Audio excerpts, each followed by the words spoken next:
भाई और बहनों, इन 5 सालों में अगर आप इस चौकीदार के साथ खड़े ना होते तो ये संभव ही नहीं था।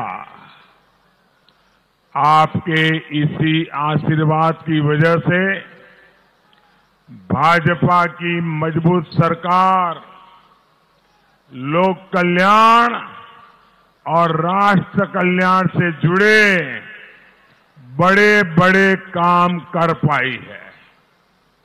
वरना इससे पहले आपने दिल्ली में एक मजबूर सरकार और भ्रष्ट सरकार भी देखी है। ये वो सरकार थी जो आपके मिलने वाली चीनी में घोटाला कर जाती थी। ये वो सरकार थी जो आपको मिलने वाले राशन में घोटाला कर जाती थी। ये वो सरकार थी जो किसानों को मिलने वाले यूरिया में घोटाला कर जाती थी। ये वो सरकार थी जो जमीन से निकलने वाले खनिजों और कोयले तक में घोटाला कर जाती थी।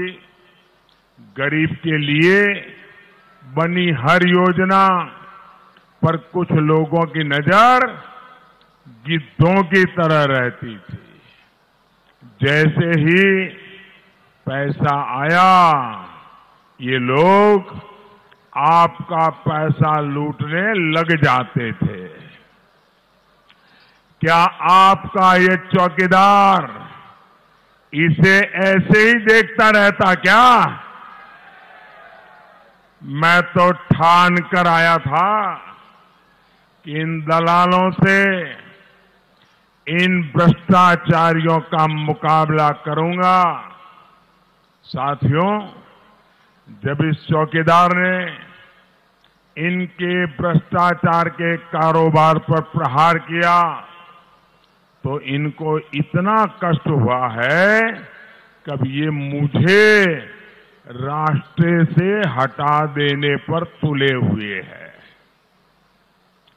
भाई और बहनों, ये पहले की भ्रष्ट और कमजोर सरकारों का परिणाम है।